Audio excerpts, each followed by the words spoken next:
7년 전 돈을 훔쳐 달아난 며느리.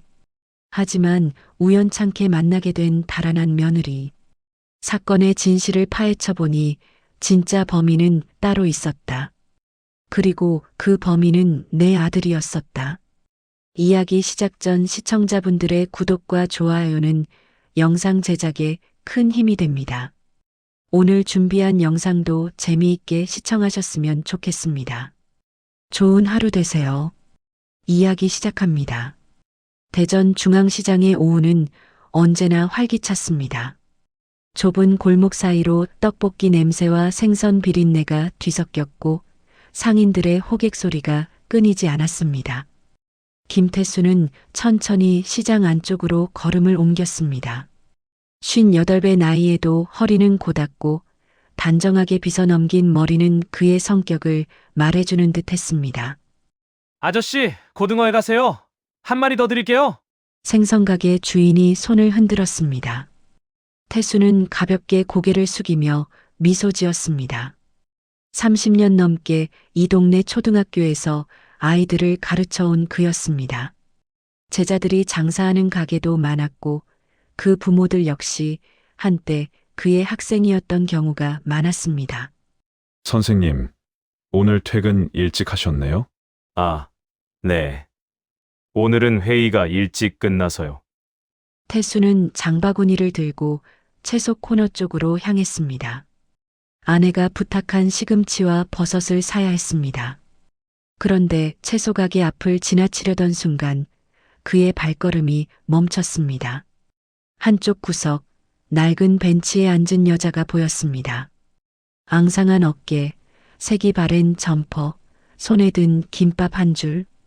여자는 김밥을 조심스럽게 세 조각으로 나누고 있었습니다. 그 옆에는 초등학생쯤 되어 보이는 남자아이와 유치원생처럼 어린 여자아이가 앉아 있었습니다. 태수의 시선이 여자의 옆 얼굴에 고정되었습니다. 뭔가 익숙했습니다.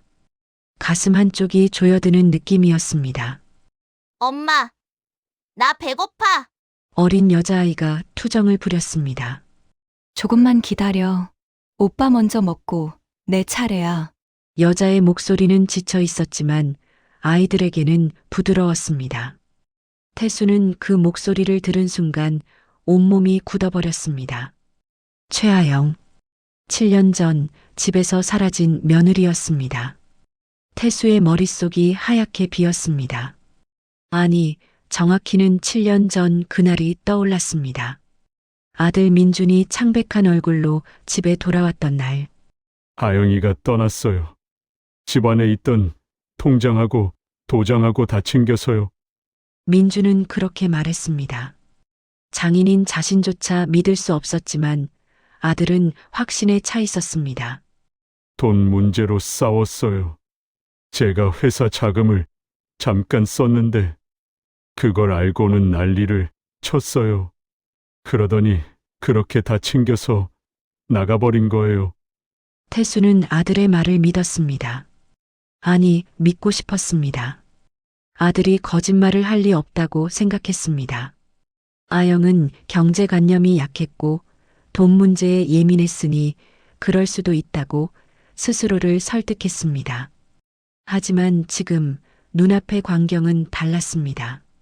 김밥 한 줄을 세 조각으로 나누는 여자, 낡은 옷을 입은 두 아이. 이것이 돈을 들고 도망친 사람의 모습일까요? 태수는 천천히 다가갔습니다. 가슴이 두근거렸습니다. 아영은 아이에게 김밥을 건네며 고개를 들었고 그 순간 태수와 눈이 마주쳤습니다. 아영의 얼굴이 순식간에 굳었습니다. 아버님, 그녀의 목소리는 떨렸습니다. 태수는 말을 잇지 못했습니다. 그저 아영과 두 아이를 번갈아 바라볼 뿐이었습니다. 남자아이는 태수를 경계하는 눈빛으로 쳐다봤고 여자아이는 엄마 뒤에 숨었습니다. 이 아이들이 태수의 목소리가 갈라졌습니다. 네. 민서와 지류입니다. 민서, 지우, 자신의 손주들이었습니다. 7년 만에 처음 보는 얼굴이었습니다. 태수는 무릎이 꺾이는 것 같았습니다. 왜 이렇게 살고 있는 거냐? 죄송합니다. 아영은 고개를 숙였습니다. 눈가에 눈물이 맺혔지만 그녀는 울지 않으려 애썼습니다. 태수는 손주들을 다시 한번 바라봤습니다. 민서의 옷은 소매가 해져 있었고 지우의 신발은 한쪽 끈이 풀어져 있었습니다. 아버님, 저희는 괜찮습니다. 그냥 가주세요. 아영의 말이 끝나기도 전에 태수는 고개를 저었습니다. 아니, 그는 장바구니를 내려놓았습니다. 그리고 벤치 옆에 천천히 앉았습니다. 아영은 당황한 표정으로 그를 바라봤습니다. 일단 내 얘기를 들어보고 싶다. 태수의 목소리는 차분했지만 그 안에는 무언가 단단한 결심이 담겨 있었습니다. 7년 동안 그가 믿어왔던 것들이 지금 이 순간 흔들리고 있었습니다. 무언가 잘못됐습니다. 아주 크게. 태수는 그날 밤 잠을 이루지 못했습니다. 시장에서 본 아영과 두 손주의 모습이 머릿속을 떠나지 않았습니다. 새벽 5시 그는 결국 침대에서 일어났습니다. 어디 가세요? 아내 정희가 졸린 목소리로 물었습니다. 잠깐 나갔다 올게요. 태수는 조용히 현관문을 닫았습니다. 차가운 새벽 공기가 얼굴을 스쳤습니다. 그는 차에 올라타 한참을 그대로 앉아 있었습니다. 핸들을 쥔 손에 힘이 들어갔습니다. 아영은 어제 자신의 집 주소를 알려주지 않았습니다. 그냥 괜찮습니다라는 말만 되풀이했습니다. 하지만 태수는 포기할 수 없었습니다. 민서가 다니는 학교 이름을 아이 입에서 들었고 그것만으로도 충분했습니다. 대전 서구의 한 초등학교 앞. 태수는 아침 7시부터 차 안에서 기다렸습니다. 등교 시간이 되자 아이들이 하나둘 나타났습니다. 그리고 얼마 지나지 않아 민서가 보였습니다. 회색 점퍼에 낡은 가방을 맨 아이. 혼자 걸어오고 있었습니다. 태수는 차에서 내리려다 멈췄습니다. 민서 뒤로 아영이 보였습니다. 그녀는 아이를 학교 앞까지 배웅한 뒤 반대편 버스 정류장으로 향했습니다. 태수는 조심스럽게 차를 출발시켰습니다. 아영은 버스를 2번 갈아탔습니다. 첫 번째 목적지는 동구의 한 분식집이었습니다. 24시 김밥 천국이라는 간판이 붙어 있었습니다. 아영은 앞치마를 두르고 안으로 들어갔습니다. 태수는 멀찍이 떨어진 곳에 차를 세우고 지켜봤습니다. 오전 8시부터 오후 2시까지 아영은 쉬지 않고 일했습니다. 주문받고 김밥 싸고 설거지하는 모습이 유리창 너머로 보였습니다. 점심시간에도 제대로 앉지 못했습니다. 오후 2시 아영은 분식집을 나섰습니다. 그리고 다시 버스를 탔습니다. 이번엔 중구의 한 편의점이었습니다. 태수는 차 안에서 그녀를 지켜봤습니다. 오후 3시부터 8시까지 5시간. 계산대 앞에 서서 손님을 응대하고 물건을 정리하고 바닥을 닦았습니다. 저녁 8시. 아영은 편의점을 나와 또다시 버스를 탔습니다. 이번엔 서구의 한 아파트 단지로 향했습니다. 태수는 차를 세우고 그녀를 따라갔습니다. 아영은 아파트 상가 지하에 있는 작은 PC방으로 들어갔습니다. 태수는 PC방 밖에서 한참을 서 있었습니다. 하루에 3곳, 아침 8시부터 밤 12시까지. 이것이 아영의 하루였습니다. 태수는 차로 돌아와 핸들에 이마를 댔습니다. 가슴이 무너지는 것 같았습니다. 도망쳤다고 했잖아. 돈을 들고 나갔다고. 자신이 알고 있던 사실과 다른 현실을 보자 스스로에게 화가 났습니다. 민준의 목소리가 귓가에 맴돌았습니다. 태수는 7년 전 아들의 말을 의심 없이 믿었습니다. 며느리가 집안 돈을 들고 사라졌다는 말을, 손주들과도 연락을 끊었다는 말을. 하지만 지금 눈앞의 현실은 달랐습니다. 태수는 다음 날 은행에 들렀습니다. 오랜 친구가 지점장으로 있는 곳이었습니다. 태수야. 무슨 일이야? 형, 부탁 하나만 들어줘. 태수는 아영의 이름과 주민등록번호를 건넸습니다. 친구는 난처한 표정을 지었지만 결국 고개를 끄덕였습니다. 이건 절대 비밀이야. 알지? 고마워. 30분 뒤 친구가 서류 한 장을 건넸습니다. 태수는 그것을 받아들고 천천히 읽어 내려갔습니다. 그리고 숨이 멎는 것 같았습니다. 통장 잔액 18만 원, 대출 내역 2개 금융사 1,200만 원, 용도 병원비, 생활비. 7년 전 집에서 사라진 이후 아영의 통장엔 큰 돈이 들어온 적이 단 한 번도 없었습니다. 민준이 말했던 집안 돈은 흔적조차 없었습니다. 태수는 서류를 내려놓고 눈을 감았습니다. 민준아, 그날 저녁 태수는 아들을 불렀습니다. 민준은 여전히 단정한 정장 차림이었습니다.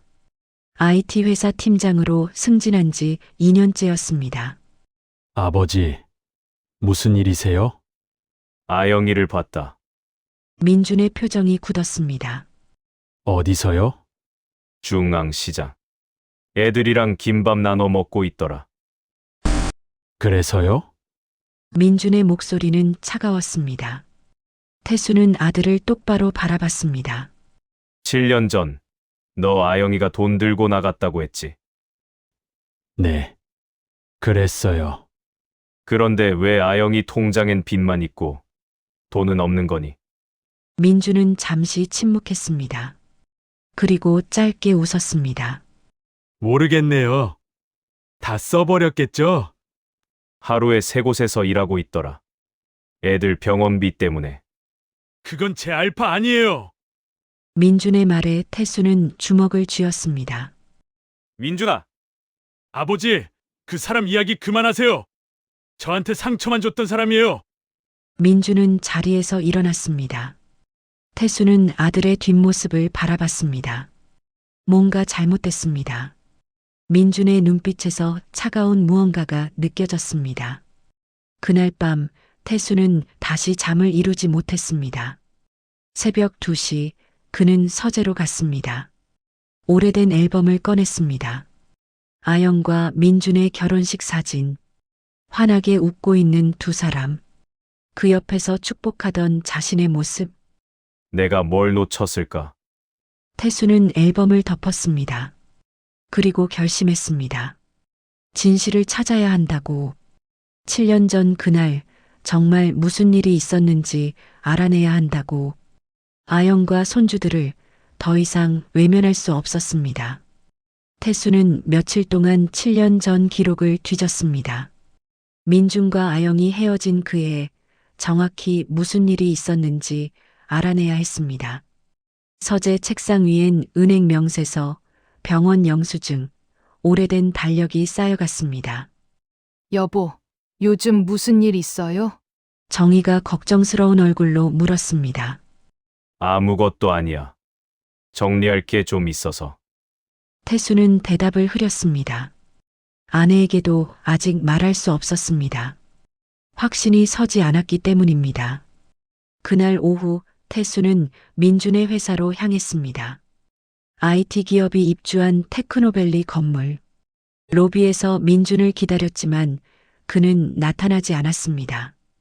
대신 다른 사람이 눈에 들어왔습니다. 둘째 아들 김도윤이었습니다. 도윤은 같은 회사 영업팀 차장이었습니다. 민준보다 3살 어렸고 성격도 활달했습니다. 태수는 언제나 두 아들이 같은 회사에서 일하는 것을 자랑스러워했습니다.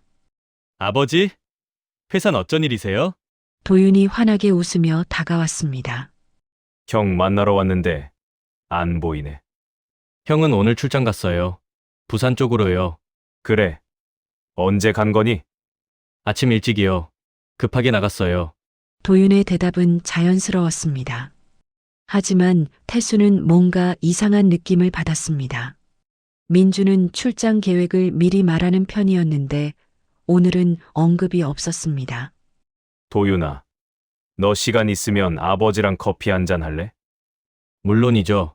두 사람은 회사 근처 카페로 갔습니다. 태수는 도윤의 얼굴을 살폈습니다. 여전히 밝고 부드러운 표정이었습니다. 도윤아, 7년 전 형이랑 아영이 헤어졌을 때 말이야. 도윤의 손이 미세하게 멈췄습니다. 네! 그때 무슨 일 있었는지 기억나니? 글쎄요. 형수님이 갑자기 나가셨다는 것만 들었어요. 형이 많이 힘들어했죠. 도윤은 고개를 저었습니다. 태수는 커피를 한 모금 마셨습니다. 너도 그때 회사에 있었지. 네. 형이랑 같은 팀이었어요. 형이 그날 외근 나갔다고 했던데. 기억나? 도윤의 표정이 잠시 굳었습니다. 아주 짧은 순간이었지만 태수는 놓치지 않았습니다. 잘 기억 안 나요. 워낙 오래전 일이라. 태수는 더 묻지 않았습니다.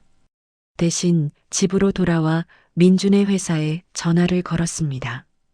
오랜 친구의 아들이 그 회사 인사팀에 있었습니다. 태수 선생님, 무슨 일이세요? 혹시 7년 전 자료 좀 볼 수 있을까? 우리 민준이 근태 기록이랑. 조금 어려운데요. 왜 필요하신데요? 개인적인 일이야. 부탁 좀 들어줄 수 있겠니? 사흘 뒤 태수는 회사 앞에서 그 친구의 아들을 만났습니다. 그는 조심스럽게 봉투 하나를 건넸습니다. 이거 외부 유출되면 안 됩니다. 고마워. 조심할게. 태수는 집으로 돌아와 봉투를 열었습니다. 2018년 8월 14일 민준의 외근 기록이 있었습니다. 오전 10시 30분 출발. 거래처는 대전 유성구의 한 중소기업이었습니다. 하지만 이상한 점이 있었습니다. 외근 신청서를 제출한 사람은 민준이 아니었습니다. 도윤이었습니다. 태수는 자료를 다시 읽었습니다. 긴급 건으로 형 대신 신청함이라는 메모가 적혀 있었습니다. 왜 도윤이 신청을 했지? 태수는 핸드폰을 꺼내 민준에게 전화를 걸었습니다. 아버지, 무슨 일이세요? 민준아, 7년 전 8월 14일 기억나니? 전화 너머로 침묵이 흘렀습니다. 무슨 날인데요? 내가 외근 나갔던 날이야. 그날 왜 나갔는지 기억나니? 아버지, 7년 전 일을 어떻게 기억해요? 민준의 목소리는 차가웠습니다. 태수는 더 묻지 못했습니다. 그리고 전화를 끊었습니다. 그날 밤 태수는 다시 회사 근처로 갔습니다. 건물 경비실을 찾아갔습니다. 오래 근무한 경비원이 있었습니다. 선생님, 7년 전 자료는 다 폐기됐어요. CCTV 영상도요? 아, 네. 1년 지나면 자동으로 삭제돼요. 태수는 실망했지만 포기하지 않았습니다. 혹시 그때 일 기억나시는 분 없나요? 경비원은 잠시 생각하더니 고개를 끄덕였습니다. 아, 그때 김 대리님 있었죠? 지금은 퇴직했지만요. 태수는 그 사람의 연락처를 받았습니다. 이틀 뒤 태수는 퇴직한 경비원을 만났습니다. 60대 중반의 남자였습니다. 선생님 아들 말씀이시죠? 기억나요? 착한 사람이었어요. 7년 전 8월. 혹시 기억나는 일 있으세요? 남자는 잠시 생각했습니다. 아, 그날 외근 관련해서요? 오래전이긴 하지만 어렴풋이 기억은 있습니다. 태수의 심장이 뛰었습니다. 네. 맞아요. 그날 이상했어요. 아침에 출근하실 때는 멀쩡하셨는데 갑자기 전화 받으시더니 황급히 나가셨거든요. 무슨 전화였는지 아십니까? 잘 모르겠어요. 근데 표정이 안 좋으셨어요. 뭔가 급한 일인 것 같았어요. 태수는 고개를 끄덕였습니다. 그리고 마지막 질문을 했습니다. 혹시 그날 도윤이 제 둘째 아들도 보셨었나요? 네. 그분도 같이 있었어요. 형 되시는 분하고 커피 마시고 계셨었어요. 그러다가 형분이 전화 받고 나가신 거예요. 태수는 숨이 막혔습니다. 집으로 돌아온 태수는 서재에 앉아 모든 조각을 맞춰보았습니다. 7년 전 그날 도윤과 민주는 함께 있었습니다. 민주는 갑자기 전화를 받고 외근을 나갔습니다. 그리고 그날 아영은 집을 나갔습니다. 뭔가 연결돼 있어. 태수는 다시 도윤에게 전화를 걸었습니다. 아버지, 왜요? 도윤아, 솔직하게 대답해라. 7년 전 8월 14일, 형한테 무슨 전화 온 거니? 전화 너머로 침묵이 흘렀습니다. 길고 무거운 침묵이었습니다. 모르겠는데요. 거짓말하지 마라. 너 그날 형이랑 같이 있었잖아. 아버지, 갑자기 왜 이러세요? 도윤의 목소리가 떨렸습니다. 태수는 주먹을 쥐었습니다. 그날 무슨 일 있었는지 말해라. 지금 당장. 아무 일도 없었어요. 전화가 끊겼습니다. 태수는 핸드폰을 내려놓고 눈을 감았습니다. 7년 동안 믿어왔던 것들이 흔들리고 있었습니다. 그리고 그 중심엔 둘째 아들 도윤이 있었습니다. 태수는 일주일 동안 더 조사했습니다. 민준의 회사 동료들을 만났고 7년 전 거래처를 찾아갔습니다.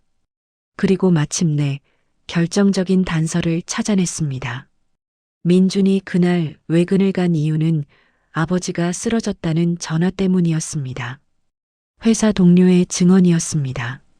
민준 씨가 갑자기 창백해지더니 나가셨어요. 아버지가 응급실에 계신데요. 라고 하시면서요. 하지만 그날 태수는 멀쩡히 학교에서 수업을 하고 있었습니다. 거짓 전화였습니다. 태수는 통신사에 7년 전 통화 기록을 요청했습니다. 개인정보 보호로 어려움이 있었지만 변호사 친구의 도움으로 자료를 받을 수 있었습니다. 2018년 8월 14일 오전 10시 22분 민준에게 걸려온 전화. 발신자는 도윤이었습니다. 태수는 서류를 내려놓고 한참을 그대로 앉아 있었습니다. 손이 떨렸습니다. 믿고 싶지 않았습니다. 하지만 모든 증거가 같은 방향을 가리키고 있었습니다. 그날 저녁 태수는 도윤에게 문자를 보냈습니다. 내일 저녁 7시 집으로 와라. 할 이야기가 있다. 다음 날 도윤은 정확히 7시에 도착했습니다. 평소처럼 밝은 표정이었지만 눈빛은 불안해 보였습니다. 아버지, 무슨 일이세요? 서재로 가자. 태수는 앞장섰습니다. 서재 책상 위엔 서류들이 가지런히 놓여 있었습니다. 도윤은 그것을 보고 얼굴이 굳었습니다. 앉아라. 태수의 목소리는 차분했지만 단단했습니다. 도윤은 천천히 의자에 앉았습니다. 7년 전 8월 14일, 내가 형한테 전화했지. 도윤은 대답하지 않았습니다. 아버지가 쓰러졌다고 거짓말했어. 그래서 형이 급히 외근을 나갔고. 아버지, 그날 형한테 무슨 짓을 한 거니? 태수는 통화 기록을 도윤 앞에 놓았습니다. 도윤의 얼굴이 창백해졌습니다. 아무것도 안 했어요. 거짓말하지 마. 태수의 목소리가 높아졌습니다. 그는 또 다른 서류를 꺼냈습니다. 회사 급여 명세서였습니다. 7년 전 형이 외근 나간 그날 이후로 내 급여가 올랐어. 팀장 승진도 그때부터였고. 그건 형이 맡던 프로젝트를 내가 넘겨받았지. 형이 나간 자리를 내가 채웠어. 도윤은 입술을 깨물었습니다. 형이 그날 외근 나간 뒤 무슨 일이 있었니? 아영이는 왜 집을 나갔니? 몰라요. 도윤이 소리쳤습니다. 하지만 목소리는 떨리고 있었습니다. 태수는 마지막 서류를 꺼냈습니다. 7년 전 아영 명의로 된 병원 기록이었습니다. 아영이는 그날 병원에 입원했어. 갈비뼈 2대가 부러지고 팔에 타박상을 입었지. 누가 그랬는지 아니? 도윤의 눈이 흔들렸습니다. 형이었어. 내 형, 민준이가 그랬어. 아니에요. 형이 외근 갔다가 돌아왔을 때 넌 뭘 했니? 형한테 뭐라고 했니? 태수는 도윤의 어깨를 잡았습니다. 말해라, 도윤아. 도윤의 눈에서 눈물이 흘렀습니다. 그는 고개를 떨구었습니다. 죄송해요. 아버지, 뭐가 죄송하니? 저 때문이에요. 다 제가 잘못한 거예요. 도윤은 울먹이기 시작했습니다. 태수는 의자에 주저앉았습니다. 처음부터 끝까지 말해봐. 도윤은 한참을 침묵했습니다. 그리고 천천히 입을 열었습니다. 형이 너무 완벽했어요. 회사에서도, 집에서도. 아버지도 항상 형만 자랑하셨잖아요. 태수는 아무 말도 하지 않았습니다. 저는 항상 형 그림 잘 써요. 형보다 못한 동생. 그게 너무 싫었어요. 도윤은 눈물을 닦았습니다. 그날 형이 회사 자금을 잠깐 썼던 게 들통났어요. 큰 돈은 아니었지만 문제가 될 수 있었죠. 저는 그걸 형수님한테 말했어요. 태수의 주먹이 쥐어졌습니다. 형수님이 형한테 따졌고 형은 화를 냈어요. 그래서 저는 형한테 전화를 한 거예요. 아버지가 쓰러졌다고. 왜? 형이 집을 비우는 사이 형수님한테 가서 더 자극하려고 했어요. 형이 회사 돈을 더 많이 썼다고 거짓말을 했어요. 태수는 눈을 감았습니다. 형이 돌아왔을 때 형수님은 이미 짐을 싸고 있었어요. 형은 미쳤어요. 형수님을 붙잡으려고 했고 그 과정에서 손을 댔구나. 네, 저는 그걸 보고도 말리지 않았어요. 도윤은 바닥을 보며 말했습니다. 형수님이 나간 뒤 형이 무너졌어요. 그래서 저는 형한테 말했어요. 형수님이 돈을 가지고 나갔다고. 경찰에 신고하지 말고 그냥 잊어버리라고. 태수는 숨을 크게 들이쉬었습니다. 왜 그랬니? 형이 무너지는 게 좋았어요. 완벽한 형이 흔들리는 걸 보니까 제가 올라갈 자리가 생긴 것 같았어요. 도윤은 양손으로 얼굴을 감쌌습니다. 형은 그 뒤로 달라졌어요. 일에만 매달렸고 사람들한테 차갑게 대했어요. 그리고 저는 그 빈자리를 채워갔어요. 태수는 한참을 말없이 앉아 있었습니다. 아영이와 아이들은 저도 몰랐어요. 형수님이 애들을 데리고 있는 줄은. 형이 애들 얘기를 안 했거든요. 넌 형한테 거짓말을 시킨 거야. 아영이를 나쁜 사람으로 믿게 만들었어. 죄송해요. 도윤은 고개를 들지 못했습니다. 태수는 천천히 일어났습니다. 도윤아, 네, 넌 형만 망친 게 아니야. 아영이도, 손주들도, 우리 가족 전부를 망쳤어. 도윤은 대답하지 못했습니다. 태수는 서재를 나섰습니다. 뒤에서 도윤의 흐느끼는 소리가 들렸지만 태수는 돌아보지 않았습니다. 그날 밤 태수는 아영에게 전화를 걸었습니다. 아영아, 나다. 아버님, 미안하다. 정말 미안해. 전화 너머로 아영의 숨소리가 들렸습니다. 다 알았어. 7년 전 무슨 일이 있었는지, 내가 왜 나갔는지. 이제 집으로 와. 내가 있어야 할 곳은 여기야. 아영은 한참을 침묵했습니다. 그리고 작은 목소리로 말했습니다. 아버님, 저 정말 괜찮아요. 괜찮지 않아. 너도, 애들도. 태수의 목소리는 단호했습니다. 내가 잘못했다. 너를 믿지 못한 게 잘못이야. 이제라도 바로잡을게. 전화가 끊어졌습니다. 하지만 태수는 포기하지 않았습니다. 이제 시작이었습니다. 무너진 가족을 다시 세워야 했습니다. 도윤은 일주일 뒤 경찰에 자수했습니다. 태수가 함께 경찰서에 갔습니다. 도윤은 7년 전의 일을 모두 진술했습니다. 거짓 전화, 형수에게 한 거짓말, 그리고 침묵으로 방조한 폭력까지. 아버지, 정말 죄송합니다. 유치장으로 들어가기 전 도윤은 고개를 숙였습니다. 태수는 아무 말도 하지 않았습니다. 그저 아들의 뒷모습을 바라볼 뿐이었습니다. 민주는 도윤의 자수 소식을 듣고 찾아왔습니다.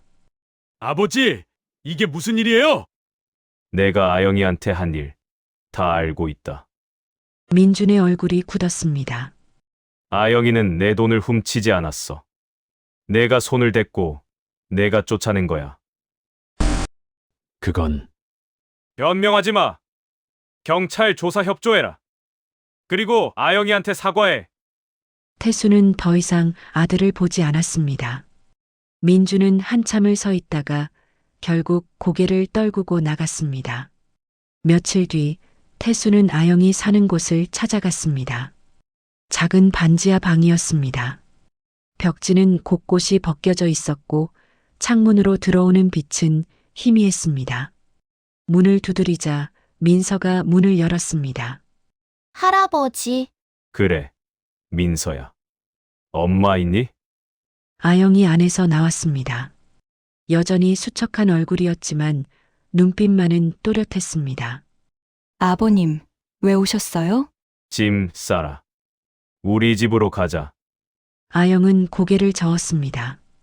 아버님, 저희는 괜찮아요. 이렇게 살 수 있어요. 괜찮지 않아. 태수는 방 안을 둘러봤습니다. 좁은 공간에 이불이 3개 깔려 있었습니다. 부엌이라고 하기엔 작은 개수대 하나가 전부였습니다. 너와 내 손주들이 이런 곳에서 자라면 안 되지 않겠니? 내가 7년 동안 고생한 것도 안다. 이젠 그만해. 하지만 내가 정말 잘못했다. 너를 의심했고 믿지 못했어. 그래서 내가 이렇게 된 거야. 태수의 목소리가 떨렸습니다. 이제라도 바로잡게 해줘. 제발. 아영의 눈에 눈물이 고였습니다. 그녀는 한참을 침묵하다가 천천히 고개를 끄덕였습니다. 감사합니다, 아버님. 일주일 뒤 아영과 두 아이는 태수의 집으로 이사했습니다. 아내 정희는 손주들을 보자마자 눈물을 흘렸습니다. 민서야, 지우야, 할머니가 미안해. 지우는 처음엔 할머니를 경계했지만 곧 품에 안겼습니다. 민서는 여전히 조심스러운 표정이었지만 할아버지가 내민 손을 잡았습니다. 이제 우리 집이야. 편하게 지내렴. 태수는 민서의 머리를 쓰다듬었습니다. 2달이 지났습니다. 민서와 지우는 조금씩 밝아졌습니다. 민서는 학교에서 친구를 사귀기 시작했고 지우는 할머니 손을 잡고 시장에 다녀왔습니다. 할아버지, 이거 봐요. 학교에서 칭찬받았어요. 민서가 받아쓰기 시험지를 들고 왔습니다. 100점이었습니다.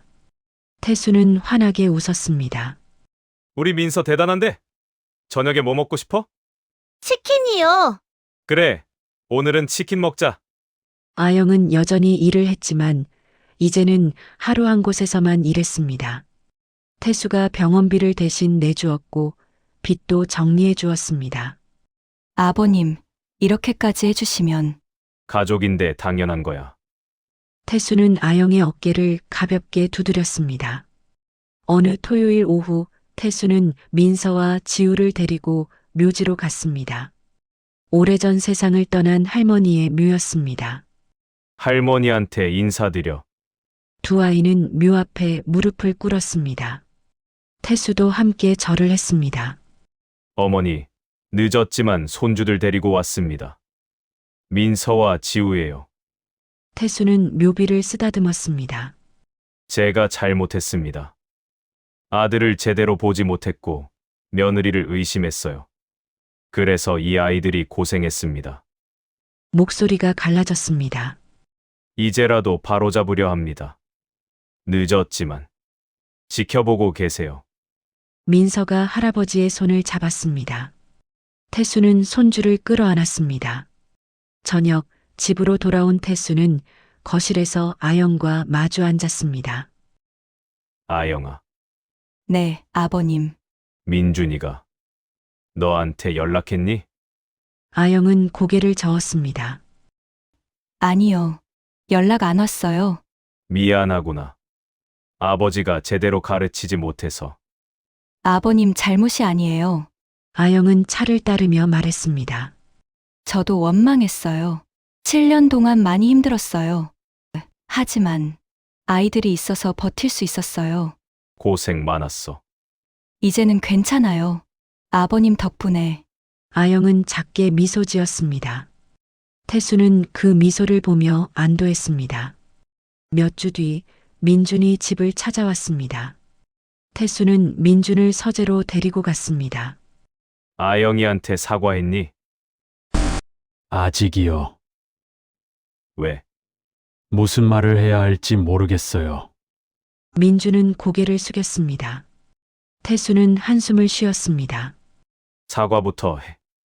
그게 시작이야. 네. 민준은 거실로 나갔습니다. 아영은 소파에 앉아 지우와 그림을 그리고 있었습니다. 민준은 멀찍이 서서 그들을 바라봤습니다. 아영아, 아영이 고개를 들었습니다. 표정이 굳었습니다. 미안해. 정말 미안해. 민준의 목소리는 떨렸습니다. 아영은 아무 말도 하지 않았습니다. 그저 지우의 손을 잡고 일어섰습니다. 지우야, 할머니한테 가자. 응. 두 사람은 거실을 나갔습니다. 민준은 그 자리에 그대로 서 있었습니다. 태수는 아들의 어깨에 손을 얹었습니다. 시간이 필요할 거다. 조급하게 생각하지 마. 네. 그날 밤 태수는 발코니에서 하늘을 올려다봤습니다. 별이 총총히 빛나고 있었습니다. 이제 시작이야. 그는 혼잣말처럼 중얼거렸습니다. 무너진 가족을 다시 세우는 일, 쉽지 않을 것입니다. 하지만 포기할 수 없었습니다. 거실에서 민서와 지우의 웃음소리가 들렸습니다. 아영이 아이들과 놀아주고 있었습니다. 태수는 그 소리를 들으며 미소 지었습니다. 늦었지만 지금이라도 지킬 수 있었습니다. 손주들의 웃음을, 며느리의 평온을, 그리고 가족의 온기를. 태수는 다짐했습니다. 남은 인생, 이 아이들을 위해 살겠다고. 더 이상 잘못된 길을 가지 않도록 지켜주겠다고. 별빛 아래 그의 다짐은 조용히 빛났습니다. 진실은 늦게 밝혀졌지만 가족을 지키려는 마음은 결코 늦지 않았습니다. 태수의 용기 있는 선택이 무너진 가족에게 다시 희망을 선물했고 뒤늦은 구원은 새로운 시작이 되었습니다. 때론 잘못을 인정하고 바로잡는 것이 가장 큰 사랑입니다.